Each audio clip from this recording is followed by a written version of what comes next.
अस्सलाम वालेकुम नाज़रीन, मैं हूं आपका मेज़बान अबूज़र रिज़वी और मैं हूं आपकी होस्ट आयशा नदीम। नाज़रीन, आज के प्रोग्राम में जिस शख्सियत से हम आपकी मुलाकात कराने जा रहे हैं 80 की दहाई की बड़ी मशहूर शख्सियत है। वो एक मशहूर शायर है। उनके अब तक 3 शेरी मजमूए और 2 खाकानगारी के मजमूए मंज़िल आम पे आ चुके हैं और दुनिया की सबसे बड़ी वेबसाइट U4U के एडिटर भी रह चुके हैं और अब वो अदबी रिसाला ब्यास के भी एडिटर हैं। तो चलिए आइए उनसे मुलाकात करते हैं और बातचीत करते हैं। अस्सलाम वालेकुम सर, कैसे हैं आप? वालेकुम सलाम। आप सुनाइए, सब खैरियत है? ठीक है, अल्लाह का शुक्र, सब ठीक ठाक है। जी। सर आप सबसे पहले तो ये बताइए कि अदब के शोबे में जो है आप कैसे आए हैं? क्या शुरू से आपको इसका शौक था? जो अदब में आने का कोई बाकायदा प्रोग्राम के तहत नहीं आया। कॉलेज के मैगज़ीन का एडिटर था, उसके बाद ज़ाहिर है शोरा से मेरे ताल्लुकात बने। अहमद नदीम कासमी के साथ मैं अटैच हो गया और फिर वहीं से अदब का शौक़ हुआ और ज़ाहिर है रुझान मेरा नज़मों की तरफ था, तो मैंने ज़्यादा नज़में लिखी। अच्छा, ये बताइएगा आपने शायरी कब शुरू की? शायरी की इब्तदा कोई प्रोग्राम के तहत तो होती नहीं है, लेकिन अगर मैं थोड़ा सा याद करूं तो मेरा ख्याल है कि 80 की दहाई में अदब के शोबे में आया और फिर कॉलेज मैगज़ीन और फिर फ़नून रिसाला और माहिनो फिर मेरा उसमें छपना शुरू हुआ, तो तकरीबन वो 80 की दहाई बनती है।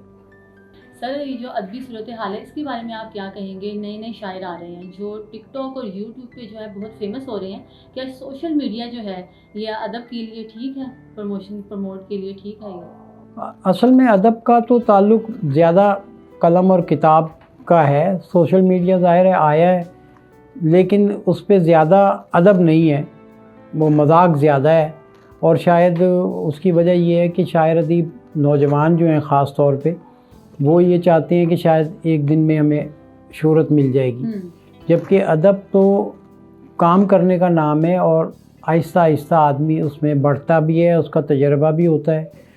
अब तो वो जो मुहावरा है काता और ले दौड़ी कि आज मैंने चीज़ कही है, उसको बग़ैर इस्लाह के मैंने सोशल मीडिया पे डाल दिया और फिर मैं उसको लाइक्स और डिसलाइक के चक्कर में पढ़ के अदब को नुकसान ज़्यादा पहुंच रहा है उसमें और फ़ायदा कम है।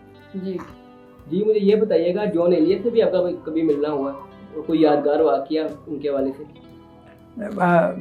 जॉन एलियट साहब हों या और बहुत सारे सीनियर, वो ज़ाहिर है रिसाला फ़नून में अहमद नदीम कासमी के पास मिलने आते थे और मेरी तकरीबन तमाम सीनियर अहबाब से मेरी मुलाकात है। जॉन साहब अपने मिजाज के आदमी थे और ज़ाहिर है वो सरापा शायरी थे, तो कोई किसी एक वाक़े पे तो हम फोकस नहीं कर सकते कि वो ना उनको हम ये कह सकते हैं कि वो कोई बनावट करते थे, लेकिन बहुत सारे उनके ऐसे वाक़यात हैं कि जो वो बड़े यादगार हैं, लेकिन शायद वो इस मौके पे बताए नहीं जा सकते। सर आप नज़म लिखते हैं, क्या गज़ल को आप पसंद नहीं करते? इसके बारे में आपका क्या ख्याल है? नहीं, किसी शायर के लिए ये नज़म और गज़ल जो है वो मेरा ख्याल बराबर ही है। रुझान होता है एक, मेरा ज़ाहिर है शुरू से नज़म लिखने का रुझान है, लेकिन मैंने गज़लें भी लिखी हैं, ये नहीं कि मैं कोई ताइब हूँ उससे।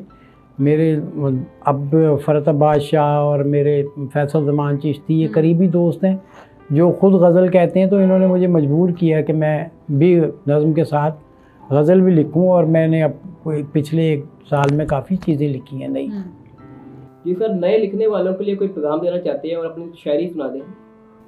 नए लिखने वालों के लिए तो मेरा ख्याल है ये अब पैगाम की ज़रूरत नहीं है, आजकल वो सारा कुछ खुद ही जानते हैं। लेकिन ये ज़रूर मैं कहूँगा कि कम से कम कलाम अपना इस्लाह ज़रूर करवाएं और पढ़ें भी। लिखने से ज़्यादा पढ़ना ज़रूरी है, उसमें क्लासिक शोरा को भी पढ़ें, अपने हम असरों को भी पढ़ें और ये सिलसिला जारी रखेंगे तभी ये काम आगे बढ़ेगा अदब का। और फौरी तौर पे लिख के और उसको मीडिया पे डालना ये मुनासिब नहीं है। सर आपका प्रोग्राम में आने के लिए बहुत बहुत शुक्रिया। अगर आप प्रोग्राम के इख्तिताम पे कुछ शेर सुना देते? जी, शेर मैं ज़रूर सुनाता हूँ आपको। आपने पिछले सवालों में गज़ल का ज़िक्र किया था, मैं आपको 2-3 शेर गज़ल के सुनाता हूँ। जी, ख्वाबों के अंबार उठाए फिरता हूँ, ख्वाबों के अंबार उठाए फिरता हूँ, कांधों पर घर बार उठाए फिरता हूँ। एक परिंदे की खातिर मैं सदियों से शानों पर अशजार उठाए फिरता हूँ। बचपन में एक कागज़ी कश्ती क्या डूबी, मैं अब तक पतवार उठाए फिरता हूँ। बहुत शुक्रिया। बहुत शुक्रिया सर। जी नाज़रीन, हमने इस प्रोग्राम में जो है इजाज़ रिजवी साहब को बुलाया, उनसे बातचीत की, उनकी ज़िंदगी के बारे में जाना। यकीनन आपको पसंद आया होगा। जी नाज़रीन, अपने मेज़बान अबूज़र रिजवी और आपकी होस्ट आयशा मतीन को अगले प्रोग्राम तक के लिए दीजिए इजाज़त। अल्लाह हाफिज़। पाकिस्तान जिंदाबाद।